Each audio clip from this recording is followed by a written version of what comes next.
Hello everyone, welcome back to my channel. It's Nicole from Perfectly Imperfect Planning, and today I am here to unveil a little journal that I created, a reading journal that I created. And before I get into it, I wanted to share why. So you'll probably hear me say this countless times in the next few weeks as we get ready for 2026, but I have an issue.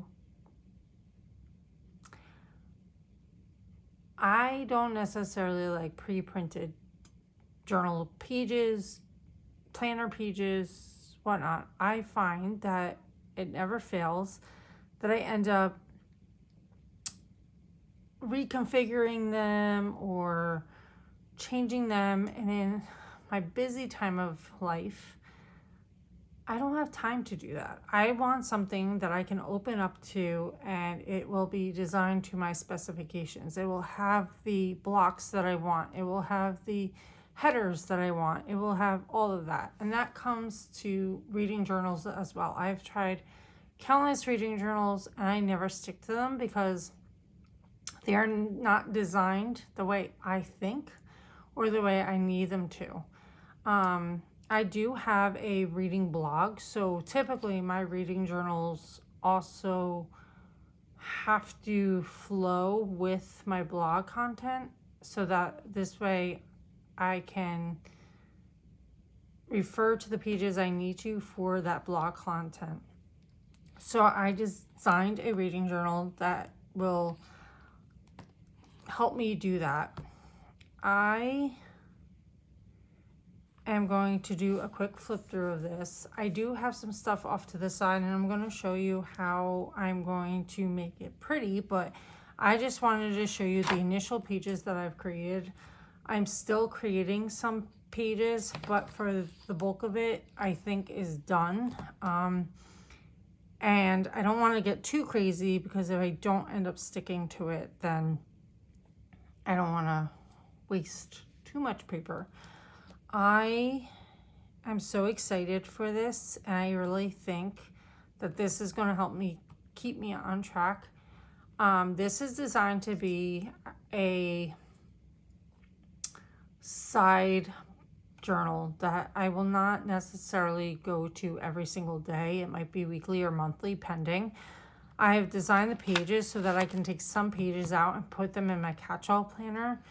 I'll explain more in my planner lineup and in my individual planner setups, but because I finally got this printed, this was something on my to-do list for months, I wanted to share it with you all. So with that being said, let's stop chatting and let's do a flip through, and then I'll explain what my plans are going forward. So I created this initial cover page just to have something. This might change. This was just something quick and easy that I just wanted.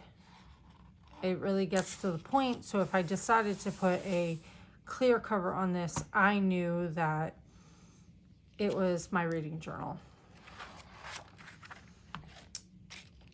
To be fair, this is on a lavender leather bound thing. I'm probably going to change this. I just stuck it on this just so the pages didn't get bent while I was printing, and I was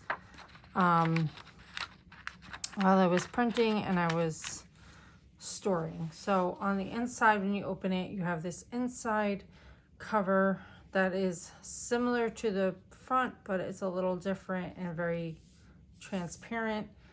Then you have this journal belongs to, like every journal does. I created this page just to make it feel like a journal. Even though I did created it, I wanted it to feel like something that I almost bought. And then you open it and you get right into your physical TBR. So this is designed, I designed these pages to specifically write in every single book on my physical TBR, on my physical bookshelves. I'm going to write them all in, and then I'm going to color in the books that I actually read for the month. So I want to see how many books I actually fill in. Now, if I remember correctly, because I did design this a little while ago, I have about 150 books here, and I think that's a little bit more than what my physical TBR is, but I did buy books this year, so I don't know what the actual number is. So I'm going to write in my actual physical TBR. Let me get into my books read this year. So as you can see, these are blank bookshelves.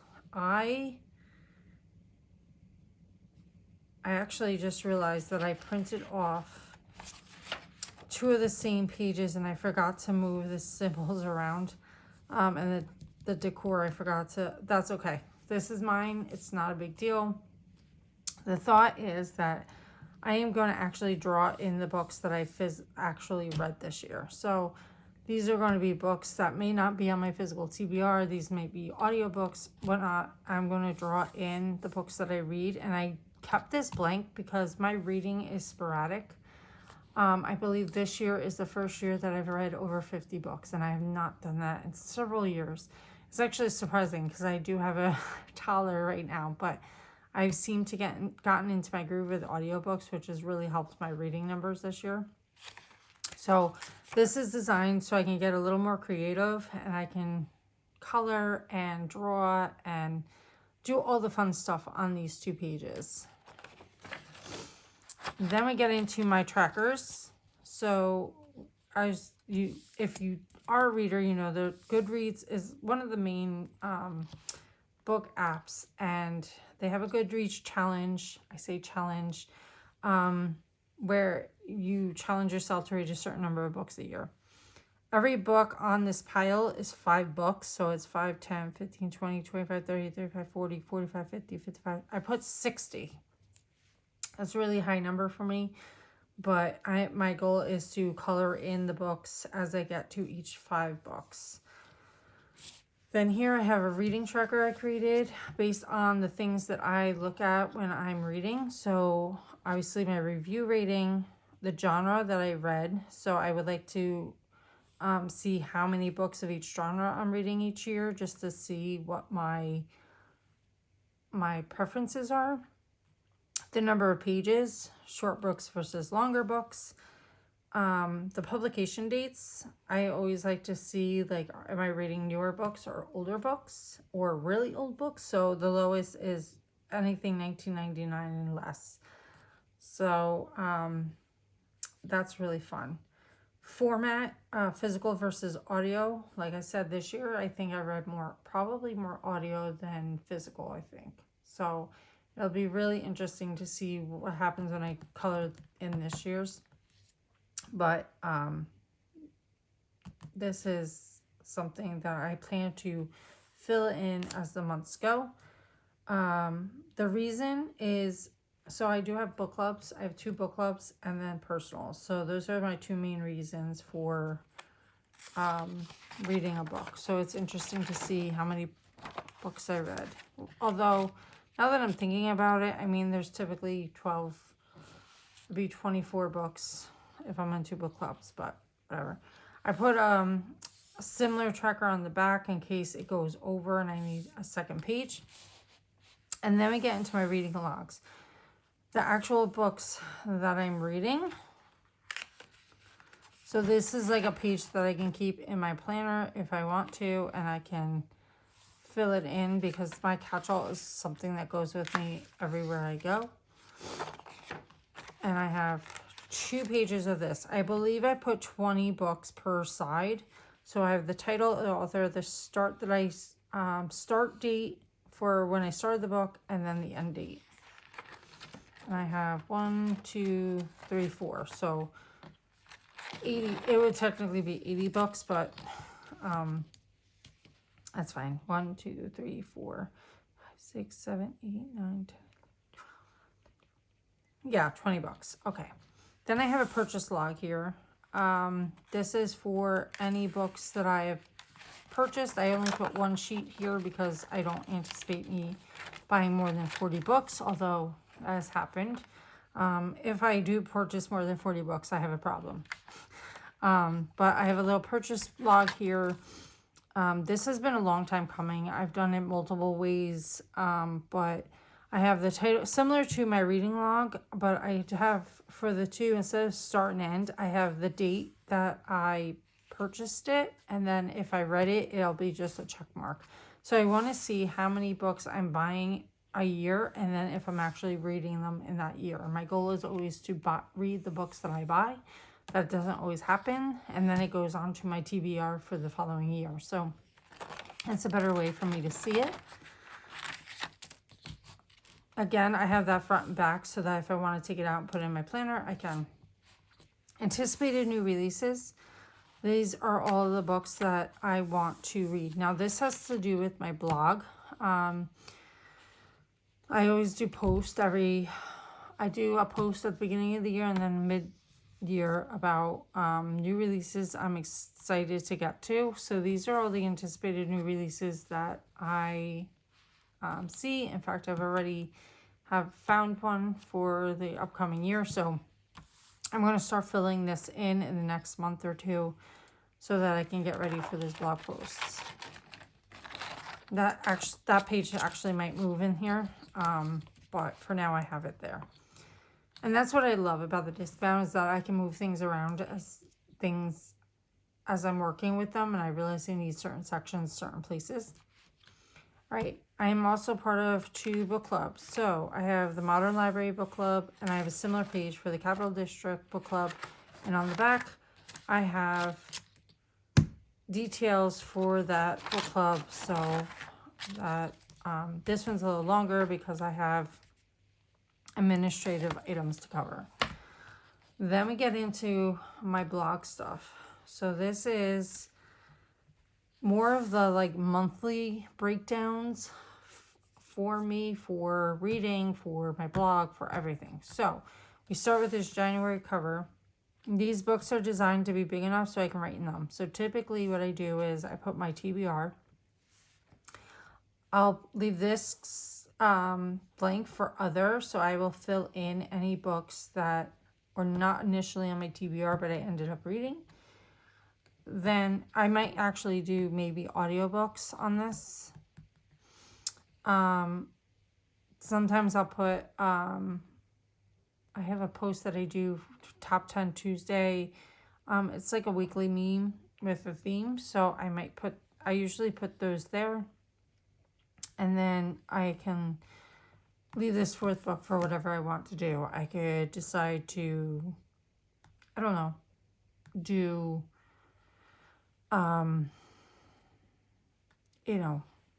my favorite book of the month. It depends. I change it up every month, so I like that these are blank so I can continue to do that.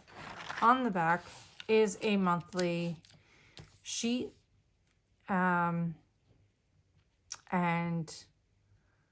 I have this to pre-plan out my blog posts. It's pretty much set schedule. Mondays are check-in, Tuesdays are my top 10 Tuesdays, Thursdays are typically my book club discussion posts, and Saturdays are my reviews. That just hasn't been working. I think I've written a whole of 2 reviews this year, and I am not liking that. I really want to do more. Actually, I'm missing some pages. Hold on. Okay, so I don't have them printed right now, but I typically have weekly sheets to help me plan out basically the posts that I need to write, the Instagram posts, and then I have like a little check bar. So I'll probably, in my editing, come back here and tell you, I'll probably insert those. So stay tuned for that. Then we have it all the way through December. So I want to flip ahead to December.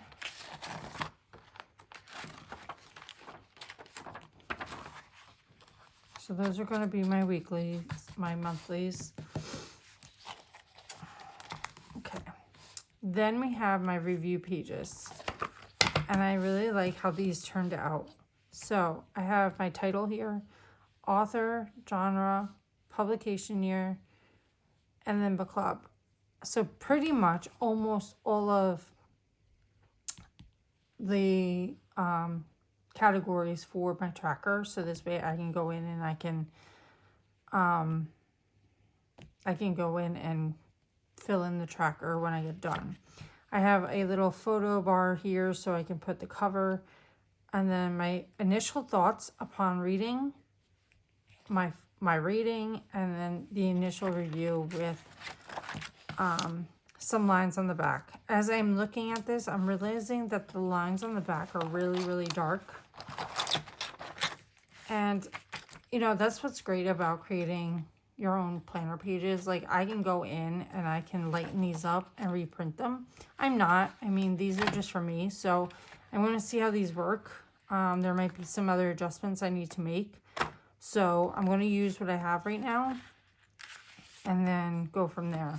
But yeah, that's what is in my initial reading journal right now. And I'm probably going to change out the discs.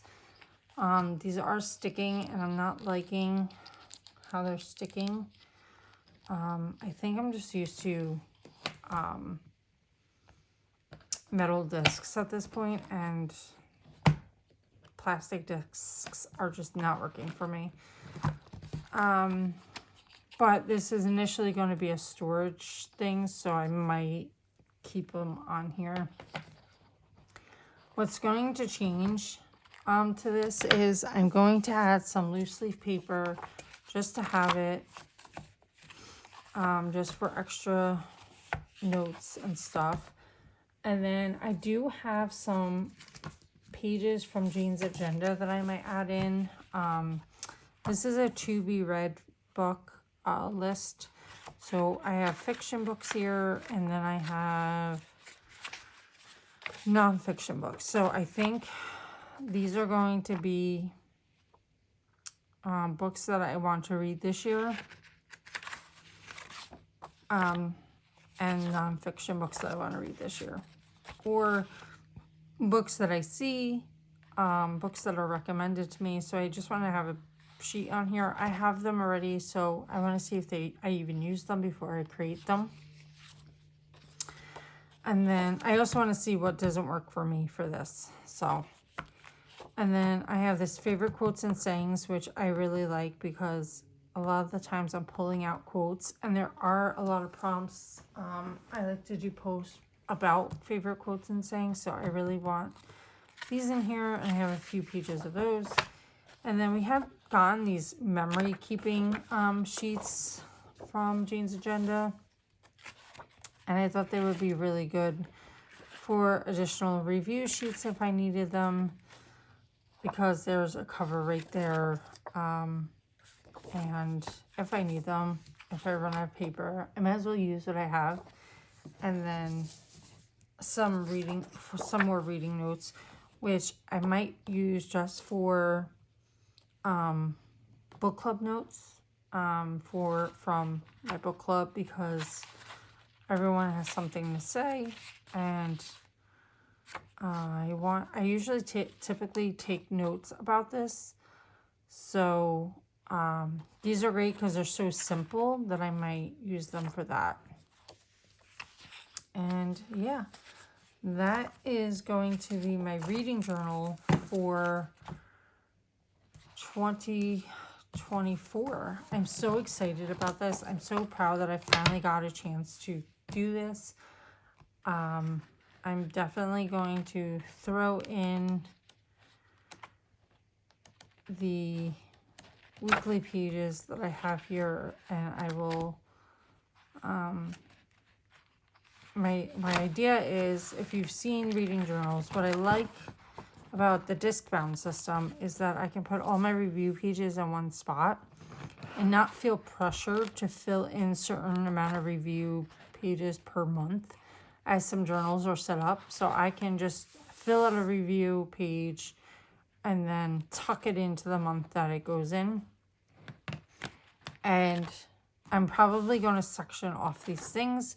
So I am going to I did pull out some of my bookish stuff that I bought from Jane's Agenda. I have some additional ones that I got in, and I might create like a little full reading journal for myself. But I just wanted to share my initial journal that I created. I'm so proud of this. I'm so happy that I finally created something that works for me.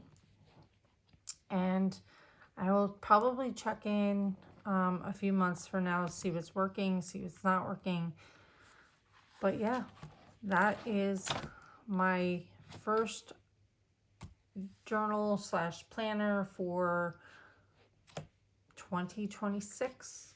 I hope you enjoyed this video. If you have not already done so, please consider hitting that subscribe button.